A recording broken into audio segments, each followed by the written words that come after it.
Assalamualaikum warahmatullahi wabarakatuh. Teman-teman, video ini saya mau share cara forecasting dan super duper mudah. Forecasting itu apa? Forecasting itu merencanakan stok kita berapa untuk atau produksi kita berapa untuk di periode yang akan datang.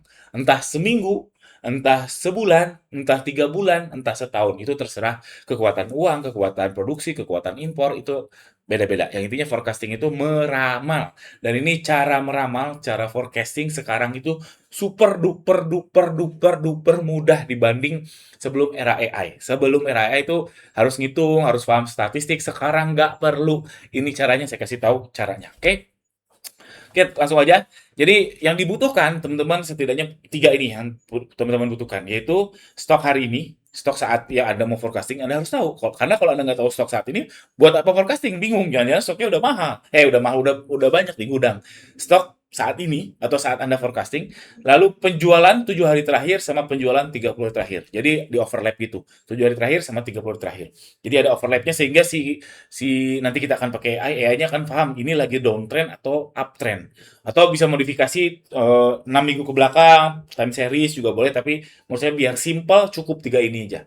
Stok hari ini, penjualan 7 hari terakhir, penjualan 30 hari terakhir. Cukup 3 ini aja. Selebihnya silahkan eksperimen sendiri. Tapi menurut saya 3 ini cukup. Dan hati-hati, teman-teman harus kode SKU-nya harus sudah benar. Karena kalau kode SKU-nya nggak benar, di antara 3 data ini jadinya nggak nyambung. Kalau nggak nyambung ya AI nggak akan bisa. Harus benar kode SKU-nya. Jadi jangan itu produk yang apa? Cuma disebutin, oh jilbab merah yang warna ada yang ada putihnya. Oke, selama ini packing aman, cuman data nggak bisa. Cuman si AI nggak akan bingung, karena kalau lihat judul produk akan bingung. Jadi kudu ada kode SKU. Kode SKU itu penting sekali dan nyambungnya kemana-mana, ke ngitung pembukuan, update stok, omni channel, banyak macam. Nah kalau mau penulisan SKU kode yang benar, teman-teman bisa join bootcamp saya sama Mas Sony Kurniawan, cek aja di genialsky.com, itu ada bootcamp ternak toko, yang dimana kalau tokonya banyak, tanpa SKU, tanpa kode SKU, nyaris impossible. Nyaris impossible. Kalau toko satu dua, oke lah. Dan ini balik lagi ke tadi, ke forecasting, kode SKU jadi wajib kalau teman-teman mau forecasting yang benar. Forecasting yang bukan benar lah, scientific atau ilmiah. Caranya gimana, teman-teman? Dari 3 data tadi udah disiapkan bentuknya Excel ya, kalau di download dari Shopee, Excel atau CSV ya saya lupa. Saya biasanya sih pakai Big Seller, nggak pernah pakai dari Seller Center karena toko saya banyak tadi. Jadi langsung teman-teman buka Gemini sama ChatGPT atau apapun lah terserah. Intinya jangan satu AI, karena kalau satu AI jadinya dia mutlak benar. Padahal di mana suatu entity entah manusia atau AI merasa mutlak benar selain Nabi Muhammad ya, selain selain ya gitu deh. Itu ada sesuatu atau bukan itu kalau ada yang kalau cuma satu dan mutlak benar itu tidak bijak kita menggunakannya. Jadi minimal saya selalu minimal menggunakan 2 AI. Diskusi apapun, enggak sih, enggak apapun, hampir setiap hari saya 2 AI dengan kasus yang sama. Tapi kalau hal-hal yang receh kayak tutorial, "Ini gimana sih, printer jadi kayak ini?" 1 AI cukup. Tapi kalau hal yang seperti ini saya minimal 2 AI. Jadi buka Gemini sama ChatGPT, atau Claude sama ChatGPT, atau Qwen sama Gemini, ya terserah lah, yang minimal 2. Bagus kalau 3, 4, 4 kebanyakan. Bagus kalau 3, menurut saya 2. Dari 2 tersebut, tinggal lempar aja 3 ini. Tinggal lempar aja 3 ini ke Gemini, lempar ke ChatGPT, tinggal tanyain, "Tolong lihat data tersebut." Sesederhana nih, prompt-nya sangat sederhana sekali. "Tolong lihat data," atau nggak usah pakai tolong dah. "Lihat data tersebut, berikan saya forecast titik-titik ke depan." Titik-titiknya isi sendiri. 7 hari, sebulan, 3 bulan, setahun, itu hanya Anda yang tahu, hanya Anda yang tahu. Karena kan tiap seller kondisinya beda-beda, ada yang produksinya cepat, ada yang produksinya jauh, ada yang impornya lama, dan lain sebagainya.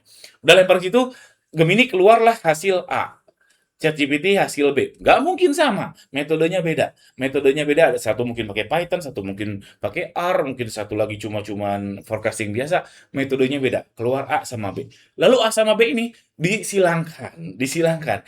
Jadi hasil B kasih ke Gemini. Jadi hasil yang B keluar nih, ChatGPT keluar nih, forecast B, kasih ke Gemini. Ini hasil dari ChatGPT, bagaimana menurut Anda? Sesederhana itu. Ini hasil dari ChatGPT. bagaimana menurut Anda? Lalu paste hasilnya di bawah, sebanyak itu.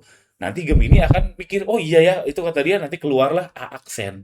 Alias si Gemini akan merevisi terhadap hasilnya si ChatGPT. Termasuk juga hasil Gemini. Hasil Gemini tadi lempar ke ChatGPT. Bilang, ChatGPT, nih hasil dari Gemini, bagaimana menurut Anda? Sehingga ChatGPT akan mikir, keluarlah hasilnya B aksen. Jadi proses tadi disebut adalah proses multi agent. Dan memang belakangan mafhum sekali orang pakai multi agent, bukan hal seperti ini ya. Dan tadi proses multi agent yang sangat sederhana. Jadi kita membenturkan hasil dua AI. Dan hasilnya tinggal teman-teman tinggal finalisasi aja, keluar A aksen sama B aksen. Kalau saya biasanya disandingin tuh pakai kolom set set. Kalau ternyata hasilnya nggak terlalu beda jauh, langsung saya bungkus. Atau kalau saya biar cepet, langsung aja saya rata-rata di antara A aksen sama B aksen tadi. Dan hasilnya nggak akan jauh beda kalau udah diginiin. Tapi kalau teman-teman stop di A sama B aja, ini bermasalah. Jadi harus dilempar B ke A ke B. Jadi diaduin ChatGPT sama Gemini atau Claude sama Gemini diaduin sehingga keluar A aksen, B aksen, dan terakhir Anda finalisasi finalnya mau tengah-tengahnya, mau ambil salah satu yang jelas harus dibandingin A aksen sama B aksen. Ah, dan itu saat ini melakukan itu sangat sangat sangat mudah sekali. Dulu harus pakai Excel, pakai Google Sheet, rumusnya harus wah pusing. Dan sekarang bisa kasusnya apa saja, kode SKU-nya kapan saja. Kalau dulu bikin Excel-nya, bikin Google Sheet-nya, harus bikin template-nya dulu. Dan kalau ternyata SKU-nya berubah atau tokonya berubah, harus ganti lagi, bongkar pasang, bongkar pasang. Sekarang tidak perlu. Mudah sekali. Nikmat digital mana yang kau dustakan. Oke, gitu aja. Dan jangan lupa teman-teman kalau mau join Sindikat Dropship atau Bootcamp Tentang Toko, cek aja di ganirozaki.com. Di situ kayak tadi pengkodifikasian SKU, bagaimana ternak toko yang baik, itu akan disampaikan di bootcamp tersebut karena itu pengalaman selama 3 tahun ke belakang di-tweak alias diperas menjadi 8 minggu bootcamp. Sekian, jangan lupa subscribe. Assalamualaikum warahmatullahi wabarakatuh.